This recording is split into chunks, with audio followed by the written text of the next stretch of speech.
അത്ഭുതകരമായ ശീർഷാസന കാഴ്ചകൾ കണ്ടുകൊണ്ടിരിക്കുകയാണ്. പണ്ട് ജാതീയതയൊക്കെ ഉണ്ടായിരുന്ന കാലത്തുള്ള ഒരു ചൊല്ലുണ്ട്, തൈലാദി വസ്തുക്കൾ അശുദ്ധമായാൽ പൗലോസ് തൊട്ടാൽ അത് ശുദ്ധമാകും എന്ന് പറഞ്ഞതുപോലെ ഇത് സംഘപരിവാർ വൽക്കരണം എന്നൊക്കെ ആക്ഷേപിച്ചിരുന്ന ഘട്ടത്തിൽ നിന്ന് ഇപ്പോ UDF തൊട്ട് PM ശ്രീ ശുദ്ധമായ ഒരു PM ശ്രീയായി, മതനിരപേക്ഷ PM ശ്രീയായി മാറിപ്പോയതായിരിക്കും.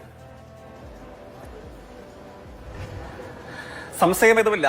കേരളത്തിൽ അല്പകാലങ്ങൾക്കിടയിൽ വന്ന വാർത്താവിന്യാസങ്ങൾ, സംഭവവികാസങ്ങളെ സംബന്ധിച്ചുള്ള കേരളത്തിലെ പ്രബലമായ രാഷ്ട്രീയ കക്ഷി എന്ന നിലയിൽ കോൺഗ്രസിന്റെയും UDF-ന്റെയും നേതാക്കന്മാരുടെ പ്രതികരണങ്ങൾ, ഈ പ്രതികരണങ്ങളൊക്കെ അല്പമെങ്കിലും ഓർമ്മക്കുറവില്ലാതെ ഓർക്കുന്ന മുഴുവൻ മലയാളികൾക്ക് മുമ്പിൽ അങ്ങ് സൂചിപ്പിച്ച തരം ചോദ്യങ്ങൾ, സംശയങ്ങൾ അവ ന്യായമായും പ്രബലമായും ഉയരുന്നുണ്ട്.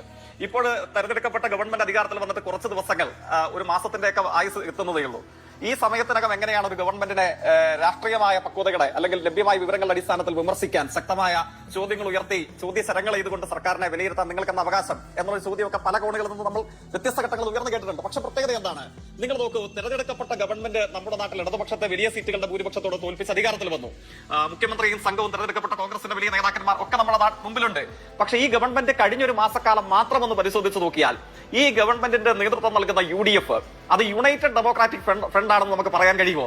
അതൊരു യൂട്ടേൺ ഡെമോക്രാറ്റിക് ഫ്രണ്ടാണ്, അല്ലെങ്കിൽ ഒരു ഉൾട്ടാ ഡെമോക്രാറ്റിക് ഫ്രണ്ടാണ്. കാരണം എന്താണ്? അത് എന്റെ ഒരു ആക്ഷേപമല്ല, അല്ലെങ്കിൽ എന്റെ ഒരു പരിഹാസമല്ല. കാരണം അധികാരത്തിൽ വന്ന ഓരോ ക്യാബിനറ്റ് കൂടുമ്പോഴും, ആഴ്ചയിൽ സാധാരണഗതിയിൽ ബുധനാഴ്ചയാണ് ഓരോ ക്യാബിനറ്റ് ചെയ്യുന്നത്. ഒരു ക്യാബിനറ്റ് യോഗത്തിന്റെ തീരുമാനപ്രകാരമായിരുന്നു നമ്മുടെ റവന്യൂ വകുപ്പിന്റെയോ മറ്റു ചുമതലയുള്ള കണ്ണൂർ സ്വദേശിയായിട്ടുള്ള പഴയ KPCC പ്രസിഡന്റ്, ഇപ്പോഴും KPCC പ്രസിഡന്റ് ആണെന്നാണ് എന്റെ ഓർമ്മ, അദ്ദേഹത്തിന്റെ ഭാര്യ, സഹോദരൻ, അവരെയൊക്കെ വിളിക്കാൻ പറ്റുന്ന കോൺഗ്രസ് നമുക്ക് പകർന്നു നൽകിയിട്ടുള്ള രാഷ്ട്രീയ മാന്യത വെച്ചിട്ടുള്ള പ്രയോഗങ്ങളുണ്ട്. ഞാൻ ആ സ്കൂളിൽ നല്ല രാഷ്ട്രീയം പഠിച്ചതുകൊണ്ട് ആ പ്രയോഗമൊന്നും ഞാൻ തിരിച്ചെടുത്ത് വെക്കുന്നില്ല. എന്തായാലും ബഹുമാനിയായ ഭാര്യ സഹോദരനെ പ്രൈവറ്റ് സെക്രട്ടറിയാക്കാൻ തീരുമാനിച്ചു. അതിൽ നിന്ന് ഉൾട്ടയടിച്ചു. UDF നേതാക്കന്മാരുടെ വാക്കുകൾ നടത്താൽ വിക്കറ്റ് നമ്പർ 1 വീണു. രണ്ടാമത്തെ ക്യാബിനറ്റ് ഇതേവരെ ഇല്ലാത്ത ഗതിയിൽ സ്പെഷ്യൽ പ്ലീഡറെ ദേവസ്വം വകുപ്പിന് നിയമിക്കാൻ വേണ്ടി തീരുമാനിച്ചു. ആരാണ് ദേവസ്വം ബോർഡിന് വേണ്ടി തീരുമാനിപ്പിക്കപ്പെട്ട സ്പെഷ്യൽ പ്ലീഡർ? ആ സ്പെഷ്യൽ പ്ലീഡർ എന്ന് പറയുന്നത് ശബരിമലയിൽ നിന്ന് സ്വർണം മോഷ്ടിച്ച അമ്പലക്കള്ളന്മാർ, അമ്പലക്കള്ളന്റെ വക്കാലത്തെടുത്ത അഭിഭാഷകനെ കോൺഗ്രസുകാർ കണ്ടെത്തി അമ്പലത്തിന്റെ വക്കാലത്ത് ഏൽപ്പിച്ചു. ഇല്ലേ? ശക്തമായ ജനകീയ സമ്മർദ്ദം, പ്രതിഷേധം ഉയർന്നു വന്നു. അമ്പലക്കള്ളന്റെ വക്കീലിനെ അമ്പലത്തിന്റെ വക്കീലാക്കിയ കോൺഗ്രസുകാരുടെ കടപ്പാട് ആരോടാണ്? മംഗലാപുരം സന്ദർശനം അടക്കമുള്ള കാര്യങ്ങൾ ഉയർന്നു വന്നു.